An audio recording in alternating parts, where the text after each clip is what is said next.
కథలు విందాము. కృష్ణయ్య కథలు. కృష్ణయ్య కళ్ళలో ఉన్నాయి, నీలాగే బుజ్జిగా క్యూట్గా ఉన్నాయి. ముక్కు మూతి అన్నీ ఎలా ఉన్నాయి, నీలాగా క్యూట్గా ఉన్నాయి. కృష్ణయ్యకి వేరే పేర్లు ఏంటమ్మా? గోవిందుడు,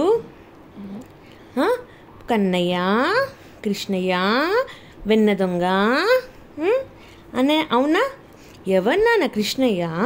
కృష్ణయ్య విష్ణుమూర్తి యొక్క అవతారం. ఎవరైతే మంచి వాళ్ళని హాని చేయాలనుకుంటారో వాళ్ళని సంహరించడానికి విష్ణుమూర్తి డిఫరెంట్ అవతారాల్లో వస్తాడు. అందులో ఒక అవతారం ఏంటన్నా? బుజ్జి కన్నయ్య అవతారం. కన్నయ్య చూడు ఎంత క్యూట్ ఉంటాడు నాన్న. మంచిగా నెమ్మలి ఉంటుంది, చేతిలో మురళి ఉంటుంది, బంగారంతో మొత్తం ఉంటాడు. ఎంత క్యూట్ ఉంటాడు నాన్న. కన్నయ్యకి ఏమి ఇష్టం చెప్పు? బటర్ అంటే వెన్న. ఎంత గొడవ చేస్తాడు చెప్పు కన్నయ్య. నాటి కిడ్ అనమాట.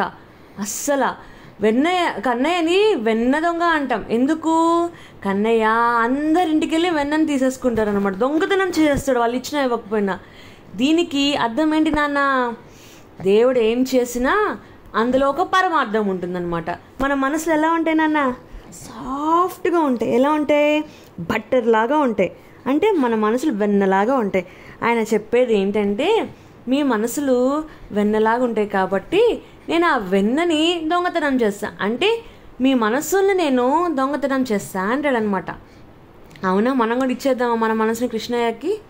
కృష్ణయ్యకి యశోదామాత అంటే చాలా ఇష్టం. యశోద అమ్మ క్యూట్ కన్నయ్య అనమాట. యశోదామాత కృష్ణని ఎంత బాగా రెడీ చేస్తుంది తెలుసా కన్నా? పైన నెమల పింఛం నిచ్చి, చేతిలో మురళి, కాళ్ళకు గజ్జలతో సహా మొత్తం ఆమె దగ్గరుండి ఎంత బాగా రెడీ చేస్తుందో తెలుసా? ఎంతమంది వచ్చి ఆమెకి కృష్ణయ్య మీద కంప్లైంట్స్ ఇస్తున్నా కానీ ఆమె అవన్నీ పట్టించుకోకుండా ఆమె మొత్తం ప్రేమని కన్నయ్యకి చూపిస్తూ ఉంటుందన్నమాట. తెలుసా కన్నయ్య? కృష్ణయ్యకి ఫ్లూట్ అంటే చాలా ఇష్టం. రోజు రాత్రి అవ్వగానే అక్కడ చెట్టు మీద ఎక్కి కూర్చొని ఆ ఫ్లూట్ని వాయిస్తూ ఉంటే గోపికలు, ఆవులు, ఇంకా చాలా జంతువులు, ఇంకా పీకాక్స్ ఇవన్నీ కూడా కృష్ణ దగ్గరికి వెళ్ళి ఆ ఫ్లూట్ని వింటూ ఉంటాయన్నమాట. వాళ్ళని అవి మర్చిపోయి ప్రశాంతంగా దేవుడి లీలలో నిమగ్నంపైపోయి ఉంటారనమాట కన్నయ్య. తెలుసా? నీకు చెప్పాను కృష్ణయ్య ఎందుకు ఈక పెట్టుకుంటాడో?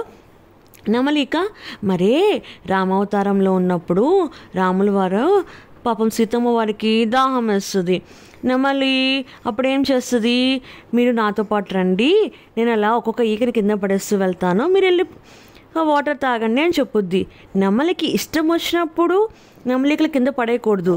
దానంతరం అదే పడేస్తే అది బతుకుతుంది. దానంతరం అది ఈకలు కనుక కింద పడేసేసి చనిపోతుంది అనమాట. అందుకని అమ్మవారికి, సీతమ్మ వారికి దాహం తీర్చడం కోసం నెమలి అదంతా ఈకలు వేసుకుంటూ వెళ్ళిపోతుంది అనమాట. అప్పుడు చనిపోతుంది.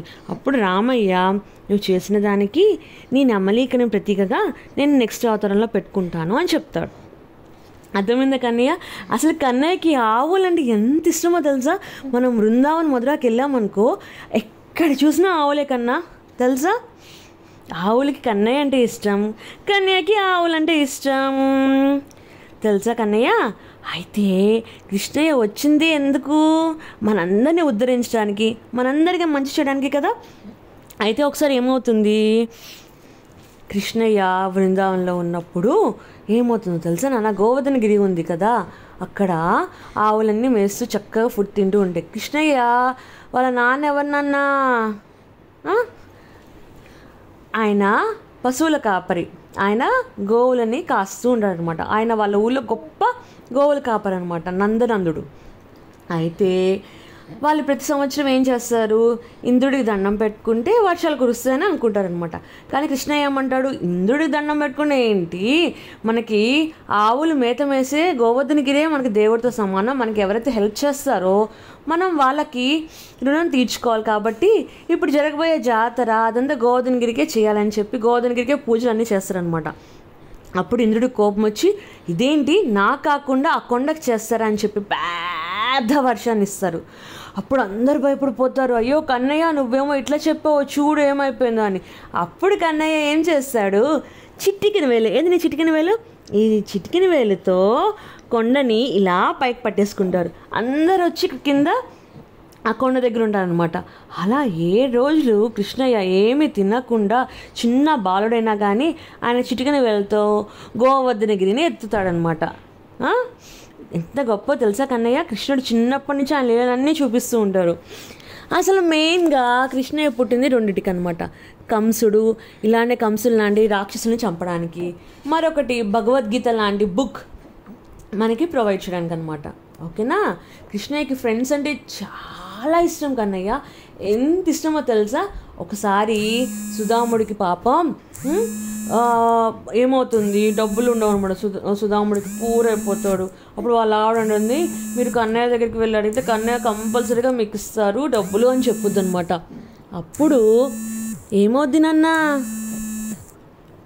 అప్పుడు కన్నయ్య దగ్గరికి రాగానే కన్నయ్య ఏం చేస్తాడు, పాపం సుధాముడిని కూర్చోపెట్టుకొని, చెప్పు సుధామ నీకేం కావాలి అంటే ఏం మాట్లాడరా అనమాట. కూర్చోరాడు, ఆయన పేరు ఇంకొక పేరు సుధాముడిది. మీ ఆవిడ నాకు ఏదో ఒకటి పంపించుంటుంది కదా ప్రసాదం కింద, నాకు ఇవ్వవా అంటాడు. నేను ఇయ్యను, నా దగ్గర ఏం లేవు అంటాడు. లేదు లేదు ఇవ్వు అంటే అప్పుడు అటుకులు ఇస్తారనమాట. ఇంత అటుకులు. అవి తినంగానే సుధాముడికి చక్కగా డబ్బులు వచ్చేసేస్తాయి, బంగారం వచ్చేసేస్తుంది తెలుసా. అంటే స్నేహితుడు అనేవాడు స్నేహితుడు హెల్ప్ కావాల్సినప్పుడు అడగకపోయినా తెలుసుకునేలా చేస్తాడు తెలుసా. సో కృష్ణయ్య స్నేహానికి ప్రతీక అనమాట. అవునా. ఇక అన్నిటికన్నా కృష్ణయ్య మనకి ప్రపంచానికి ఇచ్చింది ఏంటి తెలుసా నాన్న, భగవద్గీత. భగవంతుడు చెప్పిన గీత, ఎలా ఉండాలి ఎలా ఉండకూడదు ఏంటి అని అర్జునుడికి చెప్పాడనమాట. కురుక్షేత్రం వార్ జరిగినప్పుడు అర్జునుడు నేను యుద్ధం చేయను అని పక్కకి వెళ్తే కృష్ణయ్య ఆయన బోధనలతో కురుక్షేత్రం యుద్ధాన్ని, ఆయన రథసారథి అయి ఉంటాడు. ఆయన రథసారథిగా ఉన్నప్పుడు ఆయనకి ఎన్ని దెబ్బలు తగిలాయో తెలుసా కన్నా, బాణాలతో అలా చాలా చాలా దెబ్బలు తగిలాయి. అయినా కానీ ఆయన న్యాయం వైపు నిజాయితీగా ఉన్న వాళ్ళ వైపు నిలబడ్డాడనమాట. సో కన్నా మనం కృష్ణాష్టమిని కృష్ణుడయ్య బర్త్డే కింద సెలబ్రేట్ చేసుకుంటాం, బాగా సెలబ్రేట్ చేసుకుంటాం. మనం కూడా చేసుకుందామా ఈసారి కృష్ణయ్య బర్త్డేని.